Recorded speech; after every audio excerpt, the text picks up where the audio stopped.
కఠినంగా ఉంటాయి. ఆదాయం వచ్చేదాన్ని వదిలిపెట్టే అంటాము, సంతోషంగా ఉన్నదాన్ని విడిచిపెట్టమంటాం. మనకిష్టమైనవి కొన్ని నీకు నష్టం అంటే దేవుడు వాటి నుంచి నీకు దూరం చేస్తాడు. అది దూరం చేసినప్పుడు అది నువ్వు తెలుసుకోవాలి తప్ప దేవుడు ఎందుకు దూరం చేశాడు, దేవుడు ఎందుకు దూరం చేశాడు, దేవుడికి నేనంటే ఇష్టం లేదా, నా ప్రార్థన వింటలేదా అని మొండిగా చెయ్యొద్దు. దేవుడు నీ లైఫ్లో నుంచి కొంతమందిని దూరం చేసిన కొన్నిటిని, మరి ఉద్యోగమే ఒక్కొక్కసారి సడన్గా ఉద్యోగం పోతుంది. ఆ ఉద్యోగం పోయిందని నువ్వు బాధపడే లోపల అంతకంటే ద బెస్ట్ ఉద్యోగం దేవుడు నీకు ఇవ్వాలని ఎన్నో సంబంధాలు వస్తాయి. సంబంధాలేం కుదరట్లేదు అనుకుంటావు.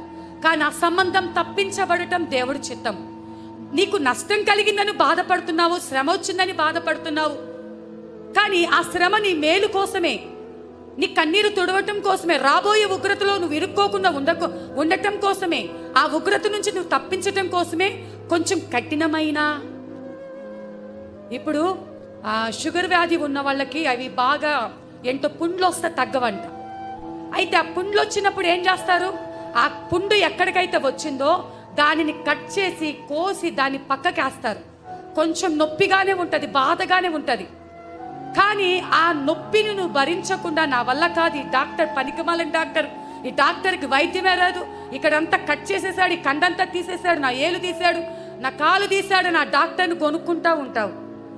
అక్కడికి తీయకపోతే ఆ షుగర్ పెరుగుకుంటూ వెళ్ళిపోయి నీ శరీరంలోకి పైకి వెళ్ళిపోయి అది ప్రాణాంతకరమైన వ్యాధిగా మార్చబడుతుంది. అందుకే డాక్టర్ ఏం చేస్తాడు, ఎక్కడ అది చెరిపి వేస్తుందో అక్కడికి అది తీసి పక్కన వేస్తాడు.